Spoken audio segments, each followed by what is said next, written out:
Moi, mon but, c'est aussi d'accompagner les jeunes qui naviguent parce que ça aurait pu être moi.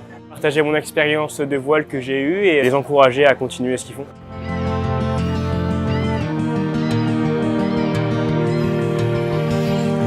J'ai vu beaucoup de sourires, beaucoup de joie. C'est ce qu'on recherche quand on pratique un sport, c'est de pouvoir se dire que on y prend du plaisir. Et j'ai vu beaucoup de plaisir sur l'eau aujourd'hui.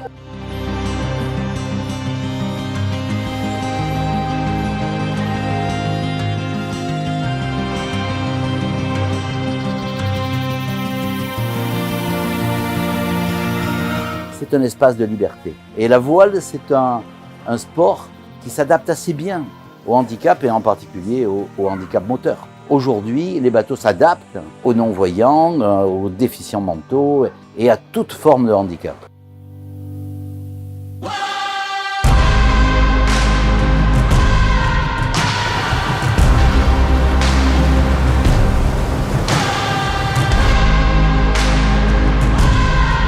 On a un objectif, alors ça à travers aussi la Fédération internationale, c'est de ramener la voile aux Jeux paralympiques. La France est un des pays majeurs du paravoile, mais il faut qu'on arrive à prouver et à développer que aussi à l'étranger il y a cette pratique et pour qu'on puisse faire rentrer à nouveau le paravoile aux Jeux olympiques.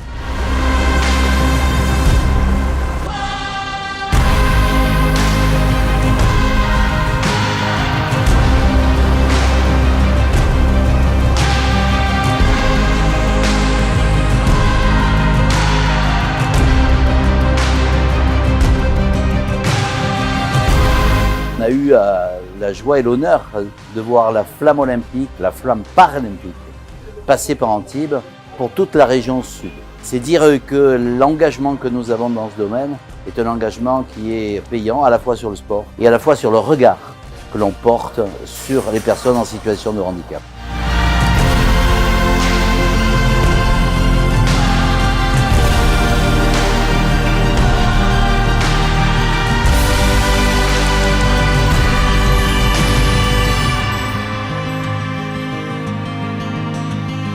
On voit tous les sourires sur les visages, que ce soit des jeunes ou même des moins jeunes, des bénévoles, etc. J'ai trouvé ça génial, donc voilà, pour ça, merci, ça c'est super.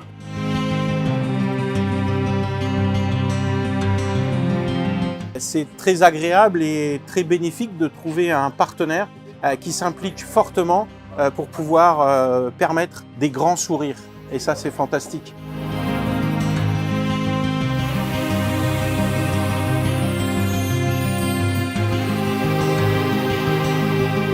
Et je remercie bien sûr IPSA de faire en sorte qu'en partenariat avec nous, ce laboratoire de Sophia Antipolis nous permet de faire une belle régate comme aujourd'hui.